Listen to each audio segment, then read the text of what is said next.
Okay, magandang hapon. So, i-share ko lang sa inyo yung bago nating ginagawa or bago natin dinagdag. Ngayon ay October 28. Yan. So, ito yung mga Chinese kangkong. Yan. So, nag-germinate na sila. Ito parang mga 4 days or 3 days old. So, nagdagdag na tayo ng panibago dito. Itong wala pang mga germinate is ngayon lang natin tinanim. So, Chinese kangkong, ang nutrient solution nito is yung mga natira nating nutrient solution from our lettuce, which is nandito naka-imbak. So, nire-reuse lang natin siya. So, ang i-share ko is yung panibagong problem, which is, akala ko kanina is ibon. Although, hindi pa ako sure kung yung isang peste talaga yung namumroblema. Pero sa palagay ko yun eh. So, una, kinukuha nila yung mga buto. So, yung iba yung nakaangat na eh. So, after several days, pag hindi ko nakitang lumaki, papalitan na lang natin ng buto. May mga buto naman tayo ng Chinese kangkong dun sa baba. Ayan, ayan, ayan. Ayun, may kagat to. May kagat. Ayan. Hindi sure kung kagat to o galing dito. Pero anyway, ganun nangyari. Parang may nagbubungkal. So, na-realize ko na mukhang hindi ibon yung problema. Ang ibon, ito, ganito yung usually target ng ibon eh. So yan, pinalitan ko lang din yan doon. So yan doon. Kinuha ko siya doon, pinalit ko nung nakapesto dito nung nakaraan kasi mas okay. So hopefully hindi na siya mapagtripan ng ibon doon. Pero ang pesting sinasabi ko is yung dating na-meste sa akin doon sa indoor nursery ko. Yun yung daga. Daga. So dito kasi sa rooftop, may mga daga din na maliliit, mga bubuwit. Nung nakaraan, actually nakahuli na ako ng 10 daga. Gamit itong trap na to. Parang ano, akit sila dyan, tapos matatrap sila. May tubig sa loob, tapos doon na sila matatrap. So naka 10 daga na tayo.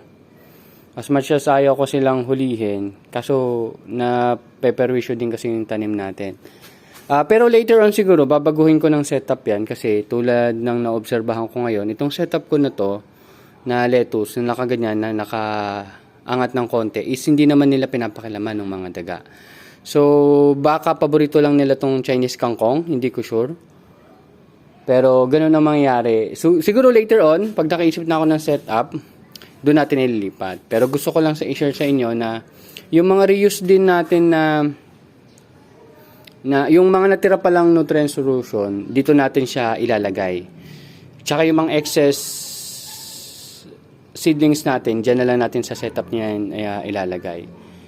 Pero yung mga seedlings na yun, hindi naman magtatagal. Ang magtatagal talaga is itong Chinese kangkong. So, kada 72 cell, pero magtitira tayo ng isa para dito tayo magre-refill. 72 holes, so sabi mo mga 71 or 70 lang yung lalagyan natin ng kangkong. Tas kada cell ay merong 2 buto. So, ayan o. Kita mo yung mga buto. Nag-germinate na sila. Nakakatuwa nga eh. Kasi yung iba, mabilis mag-germinate. Yung iba medyo delay, pero okay lang din naman.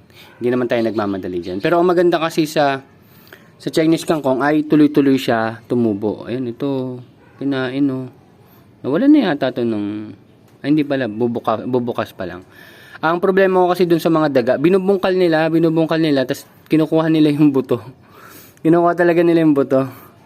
Yun yata yung kinakain nila. So, yung trap ko na nandun sa kabilang space, nilagay ko dito. So, hopefully, mahuli ko sila. Parang 2 yata yung natitira pa dito. May 2 ako nakita pa dun eh. Nanginginain kasi sila, pero hindi ko sure kung ba't sila napunta dito sa side na to. So, isa pang ginawa ko, itong mga lining ko, yan, mga sobra yan. Umaabot nga siya dun sa sahig. So, ang ginawa ko, pinutol ko na siya, ginunting ko na siya ngayon lang. Tapos, yung sides, ito, sa palagay ko kasi pwede pa silang makaakyat dito, medyo magaspang to. Nilagyan ko ng tape, ito, may tape, para madulas na sila. In case, susubukan pa rin nilang umangat. Hopefully, bukas, hindi to maubos, kasi kaya nilang ubusin yan. Bubungkalin nila yan, tapos yan, mag-aantay na naman tayo ng 1 linggo, kasi, syempre, magtatanim ulit ako. Sayang naman yung pagod. Ayun din, yun sa mga ibon-ibon, may nakita ko isang ibon kanina dito pumunta eh. So, tinakpan-takpan na rin natin yan. So, hopefully, hindi na sila bumalik. Ayun. Adjust lang tayo. Tapos ito pala, ito yung mga dapat for harvest natin sa darating na Friday. Pero palagay ko hindi siya abot ng Friday na malaki. Pero kung kailangan ko na siyang i-release, siguro is either Sunday or kaysa 3 for 100, gawin na lang nating 4 for 100 para lang mai-dispose na muna natin siya. Kasi by Wednesday, next week, meron tayong 120 heads na itatanim. Oh, ganun kadaming itatanim ko. So magdadagdag tayo dito. Sa 120 heads, kakailanganin natin ng 8 container. So 2, 4, ito 6 pa lang. So isa doon, tsaka isa dito o kaya doon. Basta 8 yung kakailanganin natin. Then susunod 90 na lang muna. 90? O siguro dagdagan ko pa, depende. Pero yon. Minimum natin 90. Pero sinusubukan ko nga yung madami. Kung 120 nga ng 120, mas maganda. Pero ang problema kasi natin dito yung space. Yan. Yun lang. Yun lang din yung mga isi-share ko regarding sa mga mangyayari pa. Pero kung mapapansin nyo is ito. Dapat by Friday is harvestable na. Pero maliit pa yan. Kinulang talaga. Kasi yan. Ngayon nga nag-uulan eh. Umuulan. Ayan. Umuulan. Naging makulimlim din kasi, pero nung bagyong, nakaraang bagyo, Christine, medyo nasira ng konti yung ibang parts ng net natin, tas inayos ko rin. May mga inadjust ako, nakita ko yung mga ibon talaga dito lumabas, so ang ginawa ko, pinasok ko yung net, tas pakita ko sa inyo. So ina-adjust ko lang kasi. Dati kasi ito itong net na to, nakalaylay dun sa labas. Parang free-flowing lang siya. Ang idea ko niyan kasi dati, yung mga ornamentals para mag-grow, medyo palabas kasi mag-grow sila eh. So at least hindi sila mapipigilan ng pag-grow. Since dyan pumupunta yung mga ibon, hinata ko na lang papasok, tapos dinaganan ko nitong ating mga seedlings ng tanglad. Yan. Ganun yung ginawa natin. Pinasok natin yung net. Okay? So, isa pa, ayan. Ayan, may mga damage ng ibon. Yung iba, actually, medyo marami, pero hindi naman lahat. Yun lang yung medyo challenging sa ngayon, pero tinatry natin i-resolve. Tapos, ito naman, yung nakita nyo dati, medyo madami-daming peche. Wala na, kinain na sila ng root rot. Na root rot na talaga sila, pati yung mustasang natitira sana. Wala talaga. So, yung binunla kong mga peche mustasa, mukhang wala akong mapapakinabangan. Pero tulad ng ginawa natin dun sa tawag dito, sa Chinese kangko, magkakaroon din tayo ng ganyan for ganito natin. Tawag dyan? Mustasa at saka petchay. Ang gagamitin ko ay 32 holes. Mas malalaki naman yun. Kasi syempre mas malalaki naman yung petchay at saka mustasa. Yan, parang ganyan. Basta titingnan natin kung anong gagawin nating setup. Tapos ito, yung nakita nyo doon, ayun, yung mga medyo mas maliliit pa doon, ito yung kasabay nila. So malayo talaga yung difference. Kasi nga, hindi naman ganun kataba yung lupa ko dito. At yun, kaya ganyan yung laki nila. Ano pa ba? Ito pala. Ito yung tinanim natin na noong October 11 na Chinese cucumber. Itong dalawa, Chinese cucumber. Tapos yun naman is Jackson 27. So medyo na-delay lang to. Hindi sure ko dahil sa pag-germinate niya, medyo natagalan ng konti. Pero makakahabol pa yan. So titingnan natin kung anong mangyayari. Tinanim natin siya sa coco peat, yung Jackson 27. Tapos yung Sengel cucumber natin, yung Japanese cucumber, ay itanim natin sa lupa. Pero ibang lupa. Ayan, okay? So ayan, nilagyan ko na ng clip. So hopefully lalakan na sila. Inaasahan natin na mag-start sila ng fruiting after 5 weeks. So 5 weeks, 35 days yon. So since ano pa lang ngayon naman, October, ano ba ngayon? October 28, meron pa siyang almost 2 weeks bago natin makita kung bubunga siya. Pero ang gagawin ko, doon kasi sa napanood natin sa agribusiness, hindi niya agad agad pinapabunga. Siguro pag umangat na hanggang dito, tsaka natin itry pabungahin. So yung mga bunga makikita natin, mga flowers and fruits, tatanggalin muna natin. Tapos, ayun.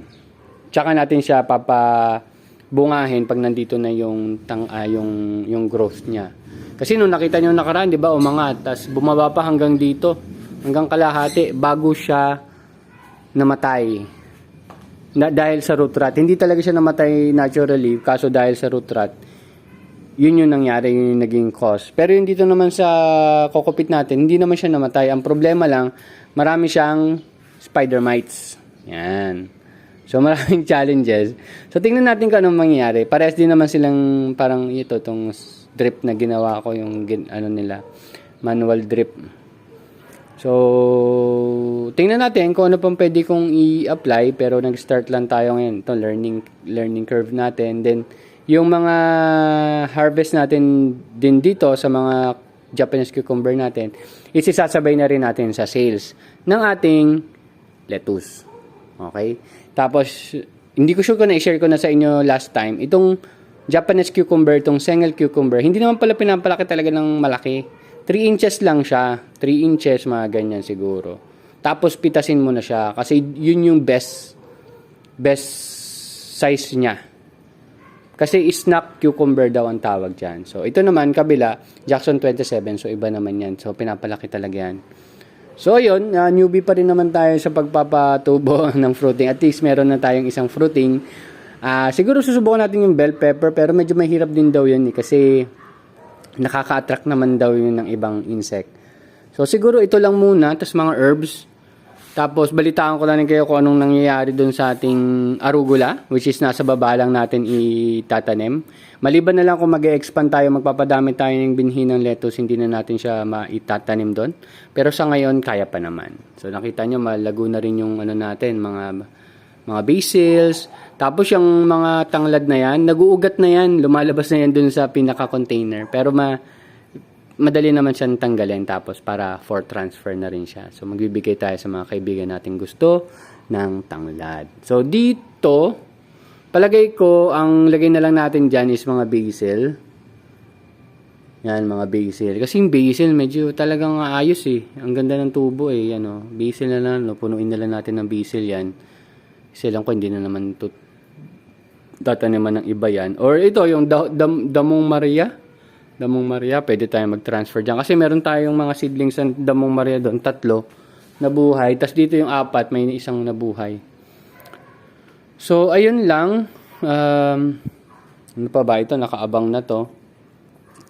So, later on, isa-set up na rin natin. So, asahan nyo, by next week, meron tayong 6. Yun, isa pa pala. Ayun, nakita ko lang ngayon lang. Maliban sa inatake talaga ng mga ng ibon, no. Naiirita ako sa ibon. Ayan, ito pa, inatake ng ibon. Ito, ang problema nito, palagay ko is, ito, yung tuyo yung kokopit niya, baka hindi lumalapat ng maayos yung pinaka-container niya. Ang butas pa kasi nitong mga to is pabilog. Hindi katulad nito is, pa square. So, talagang sakto talaga yung nila, tapon nila dun sa lupa. So, yung ibang mga takip dun, aayusin ko na rin yung yung pagkakabutas. Ayan, ayusin ko na lang siguro rin. Ganun na lang siguro. So, hindi pa talaga maayos lahat. Ang dami ko pang problema. Pero nakapagpatubo pa rin naman tayo. So, konting tiis-tiis lang. Kukuha ko rin yung tamang timpla para dito sa ating mini growing area. Ayun. So, yung may mga damage, ako naman din ang magko-consume nun. So, hopefully, hindi na dumami yung damage. And, makapag-produce tayo ng tuloy-tuloy. At, kasama nun, umorder na rin ako ulit ng isang tub ng Olmeti. So, 1,000 seeds yon. Kasi, next seeding ko, baka halos maubos ko na yung natitira. So, bumili na ako ng panibago pang replenish. And, yung nutrient solution, bumili na rin ako, pero ngayon nag-start ako mag-explore kung na parang gagawa tayo ng sarili nating timpla isasama rin natin sa experiment natin. So, ma-update ko lang kayo, ito ay NutriHydro at ito naman ay Kiss Solution. So, tingnan natin kung anong mangyayari dyan. So far, okay naman to kasi hindi to masyadong na-atake ng ibon. Yung problema ito yung na-atake ng ibon. Pero hopefully sana hindi maubos. Kawawa. So, ayun. Thank you very much and see you next update na lang. So, kung may mga tanong kayo, tanong nyo lang dyan. Kung kaya kong sagutin, sasagutin natin. Kung hindi, magre-research naman tayo ng kaunti para may ma-share naman ako sa inyo. So, yun lang. Thank you very much and bye-bye.